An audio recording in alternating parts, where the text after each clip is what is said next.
of the game. It's a rich thing.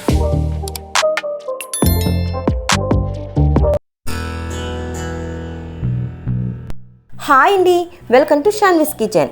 ఈరోజు అయితే మరో మంచి రెసిపీ, మరో కర్రీతో మీ ముందుకు వచ్చానండి. అదేంటి అంటే బిర్యానీ ఆనగే కర్రీ అండి. ఇదేంటి పేరేంటి ఇలా ఉంది అనుకుంటున్నారా? కర్రీ కూడా చాలా చాలా టేస్టీగా ఉంటుందండి. నేను తెలంగాణలో ఉన్నప్పుడు నాకు ఒక వదిన గారు నేర్పించిన కర్రీని మీ అందరికీ వీడియో రూపంలో చూపించాలనే ఉద్దేశంతో ఈ వీడియో అయితే చేశానండి. కర్రీ అయితే చాలా సూపర్గా ఉంటుందండి, ఇంకా తిరగలేదు. ఇది రైస్లోకైనా రోటీస్లోకైనా చాలా చాలా టేస్టీగా, చాలా సింపుల్గా, ఈజీగా ఎవరైనా సరే చేసుకోవచ్చు. ఇది మటన్కి చికెన్ ఎంత టేస్టీగా ఉంటుందో ఈ కర్రీ కూడా అంత టేస్టీగా ఉంటుంది. ఇప్పుడు కిచెన్లోకి వెళ్ళి అలా చేసుకొని వచ్చేద్దాం. స్టవ్ వెలిగించి కడాయి పెట్టుకున్నాను. ఆయిల్ అయితే కర్రీ సరిపడగా వేసుకున్నానండి. ఇక్కడ కొంచెం నెయ్యి వేసుకుంటాను, అందుకని ఆయిల్ తగ్గించాను. నెయ్యి అయితే ఒక గరిటెడు వేసుకున్నాను, చిన్న గరిటెడు.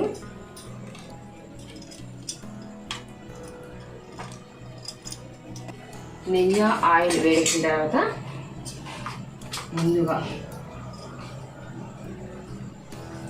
తాలింపులు అండి. ఈ కర్రీకి మెయిన్ తాలింపులు ఉంటాయి. ఇక్కడ శనగపప్పు, మినపప్పు, జీలకర్ర, ఆవాలు, మెంతులు ఇక్కడ వరకు ముందు వేసేసుకుంటున్నాను. ఇప్పుడు ఎల్లుల్లిపాయ దంచి వేసేసుకుంటాం అన్నమాట.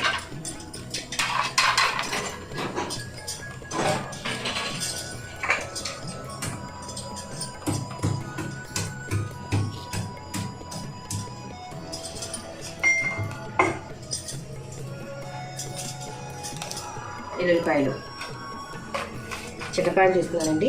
మరి పెద్దపాయలు అయితే తినేటప్పుడు అడ్డంగా ఉంటాయి. ఒక ఎనిమిరగాయ,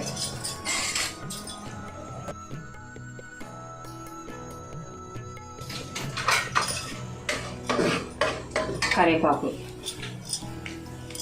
ఒక 2 డబ్బులు వేసుకోండి. ఈ కర్రీకి రెండు స్పెషాలిటీ ఉన్నాయండి. ఒకటి మసాలా, 2 తాలింపు, 1 బిర్యానీ. ఇక్కడ వచ్చి స్టార్ ఫ్లేవర్ వేసుకున్నా, జాపత్రి వేసుకున్నాను, అలాగే జాజికాయ ముక్క, 3 మరాఠీ ముక్కలు, కొంచెం మిరియాలు, ఒక బిర్యానీ ఆకు, ఇవన్నీ వేసేసుకున్నాను. ఇప్పుడే తాలింపు అయితే కొంచెం వేగాలి. కూర అయితే చాలా చాలా బాగుంటుందండి. అసలు మీరు తింటే అసలు ఇది ఆనగే కర్రీ అయినా అని అనుకుంటారు, అంత బాగుంటుంది కర్రీ.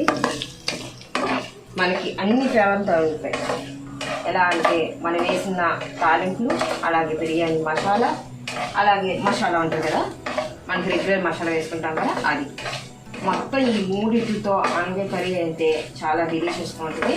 మీరు ఒక్కసారి ట్రై చేయండి, అసలు మీరు ఇంకా చేస్తూనే ఉంటారు. ఇక్కడ వచ్చి బిర్యానీ ఆకు అయితే ఒకటి వేస్తున్నానండి, పెద్దదే వేస్తున్నాను, అందుకని ఒకటే వేస్తున్నాను. ఇక్కడ బిర్యానీ ఆకు వేసేసి కాస్త వేయించుకుంటాము. తాలింపు అయితే చక్కగా వేగిందండి. ఇప్పుడు ఇక్కడ నేను కట్ చేసి పెట్టుకున్న ఉల్లిపాయ వచ్చి పెద్ద సైజు ఒకే ఒకటి తీసుకున్నానండి. ఉల్లిపాయ వేసేసుకున్నాను. అలాగే 3 పచ్చిమిర్చి. మనం ఆల్రెడీ ఎండుమిర్చి వేసాం, ఎండుకారం వేస్తాం కదా, అందుకని పచ్చిమిర్చి అయితే 3 వేస్తున్నాను. టమాటా ఇక్కడ ఒకటి టమాటా వేసుకున్నాను, చిన్న ముక్కలు కట్ చేసుకొని. ఈ టమాటా మగ్గేటప్పటికి మనం మసాలా కూడా రెడీ చేసేసుకుందాము. ధనియాలు ఒక 2 టీ స్పూన్ ధనియాలు, 1 టీ స్పూన్ జీలకర్ర, లవంగ, దాల్చిన చెక్క, అల్లం, ఎల్లుల్లిపాయ. ఇక్కడ టమాటాలు కూడా మగ్గిపోయాయండి. ఆనగే ముక్కలు అయితే 1 కప్పు తీసుకున్నాను. ఈ ఆనగే ముక్కలు వేసేసిన తర్వాత ఒక 2 నిమిషాలు మూత పెట్టుకుందాం. అయితే మగ్గింది ఏదో చూద్దామండి. ఆనగే అయితే చక్కగా మగ్గిపోయింది. తాలింపు కూడా చక్కగా ఎర్రగా వేగినాయి. ఇప్పుడు ఇక్కడ కర్రీ సరిపడినంత సాల్ట్, పసుపు వేసేసి ఒక్కసారి కలిపేసుకుంటున్నాను. రెడీ చేసుకున్న మసాలా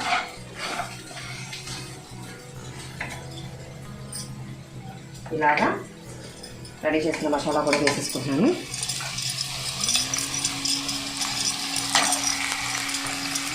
మసాలా ఇప్పుడు చక్కగా వేయించేస్తున్నామండి. ఇప్పటికి మంచి వాసన వస్తుంది, బిర్యానీ ఫ్లేవర్ వస్తుంది. ఇప్పుడు ఈ వాసన చూసిన ఎవరైనా సరే స్మెల్కి మీ ఇంట్లో బిర్యానీ చేశారా అనుకుంటారు. కానీ ఇది ఆనగకాయ కర్రీ చేస్తున్నాం అంటే ఎప్పుడు నమ్మరు. చికెన్ కర్రీ ఎంత బాగుంటుందో వెజిటేరియన్ తినే వాళ్ళకి కర్రీ కూడా అంతే బాగా నచ్చుతుందండి.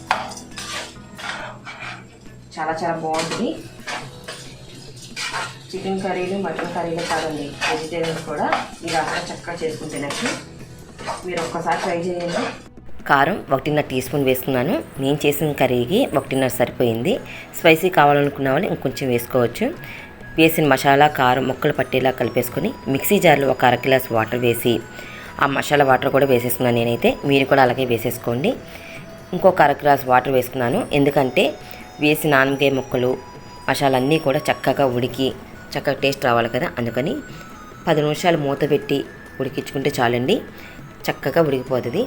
తెలంగాణలో నాకు ఒక వదిన గారు నేర్పించిన కర్రీని మీకు ఈరోజు వీడియో రూపంలో చూపించానండి. నాకైతే చాలా నచ్చింది ఈ కర్రీ. చేసి చూపిద్దాం అని చెప్పి చేసి చూపించాను, మీకు కూడా నచ్చిందని అనుకుంటున్నాను. ఇప్పుడైతే ఒక్క 10 నిమిషాల తర్వాత చూసేద్దాం. ఫైనల్గా కర్రీ అయితే ఎంతవరకు వచ్చిందో చూసేద్దామండి. చూసారా కర్రీ అయితే ఎలా ఉందో, చక్కగా నూనె తేలిపోయింది, మసాలా కూడా చక్కగా వేగిపోయి, చూసారా మనం వేసిన తాలింపులు అన్నీ కూడా చాలా బాగా కనబడుతున్నాయి.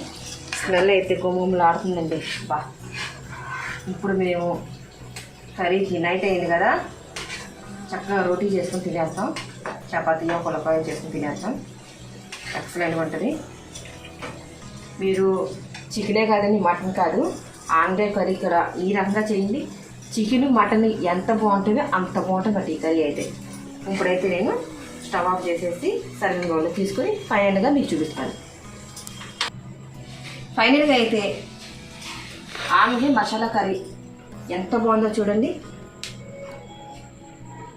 వెజిటేరియన్కి అయితే ఇది మంచి కర్రీ అని చెప్పచ్చు, ఎందుకంటే చికెను మటన్ ఎంత బాగుంటాయో ఈ ఆనపకాయ మసాలా కర్రీ అంతే బాగుంటుందండి.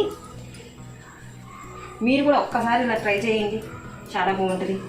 మటన్ కర్రీకి చికెన్ కర్రీ పక్కన ఇది పెట్టి చూడండి, అసలు దీనికి తిరిగే లేదన్నమాట. ఇంకా రోటీస్లో వేసుకుని తింటారో, రైస్లోనే తింటారో, పుల్కాలోకి అలాగే నాన్లోకి ఎందులో అయినా తినండి, చాలా చక్కగా ఉంటుంది. ఆనపకాయ వేసి మసాలా కర్రీ చేశారని అంటే ఎవరు కూడా నమ్మరు, ఎందుకంటే ఇందులో మనం తాలింపులు వేసాం, అలాగే బిర్యానీ మసాలా వేసాం, రెగ్యులర్ మసాలా కూడా వేసాం. ఈ మూడిట్లతో చాలా చాలా డిలీషియస్గా ఉన్న ఈ కర్రీని మీకు కూడా నచ్చిందని అనుకుంటాను. నచ్చితే కనుక లైక్ చేయండి, షేర్ చేయండి, అలాగే సబ్స్క్రైబ్ చేయడం మాత్రం మర్చిపోకండి ఫ్రెండ్స్. పక్కన ఒక బెల్ ఉంటుంది, టంగ్ చేయండి. మీకు నేను పెట్టే ప్రతి వీడియో నోటిఫికేషన్ మీ వరకు వచ్చేస్తుందండి. మరో మంచి వీడియోతో మళ్ళీ కలుద్దాం. అప్పటివరకు బాయ్ అండి. Thanks for watching.